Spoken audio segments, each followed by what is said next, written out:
David has escaped from King Saul. When his family hears about it, they come to be with him, and also other men who are in problems. About 400 men are with David, and he becomes their commander. On a certain day, David hears that the Philistines have come to fight against the city of Israel. David asks the Lord and says, "Shall I go and attack these Philistines?" What a good thing to ask the Lord for his will. That is what we can do as well in our lives. The Lord answers David, "Go, attack the enemies." But David's men are scared. Once again, David asks the Lord, and the Lord says, "Go down, for I am giving the enemies into your hand." Then David and his men go and save the people of the city in Israel. Someone tells Saul where David is.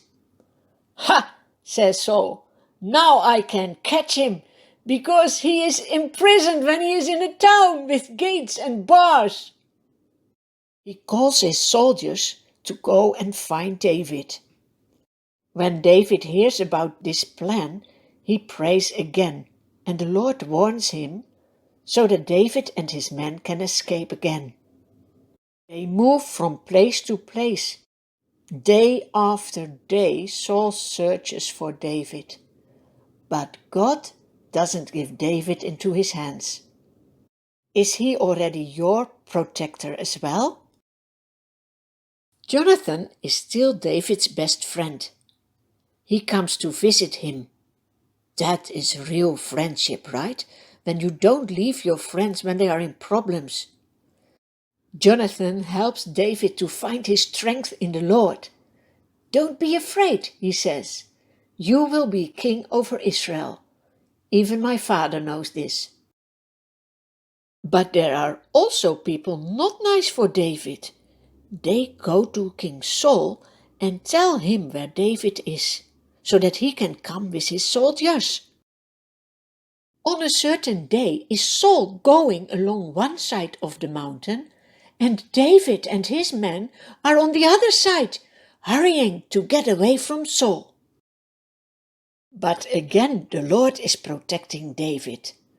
"Look, there is a messenger coming to Saul, saying, 'Come quickly, the Philistines have come into our country.'"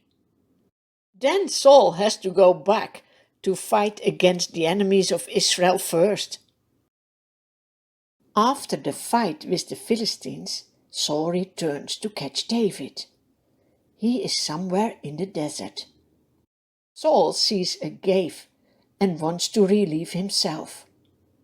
But what he doesn't know is that David and his men are far back in that cave.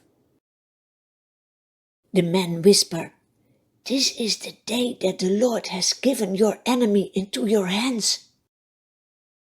Very quiet, step by step, David goes into the direction of King Saul. When he comes behind Saul, he cuts off a corner of his robe. Then he goes back to his men and says, "We can't kill the king. He is anointed by the Lord." And Saul leaves the cave and goes his way. Then David goes out of the cave as well and calls out to Saul, "My lord the king!" When Saul looks behind him, he sees David. David says, "Why do you think I would harm you? Look what's in my hand. I was so close by that I could have killed you, but I didn't do so." Then Saul asks, "Is that your voice, David, my son?" And he cries aloud, "You are more righteous than I," he said. "You have treated me well, but I have treated you badly." When a man finds his enemy, does he let him get away unharmed? May the Lord reward you well for the way you treated me today. David has obeyed the Lord, who tells us to love our enemies.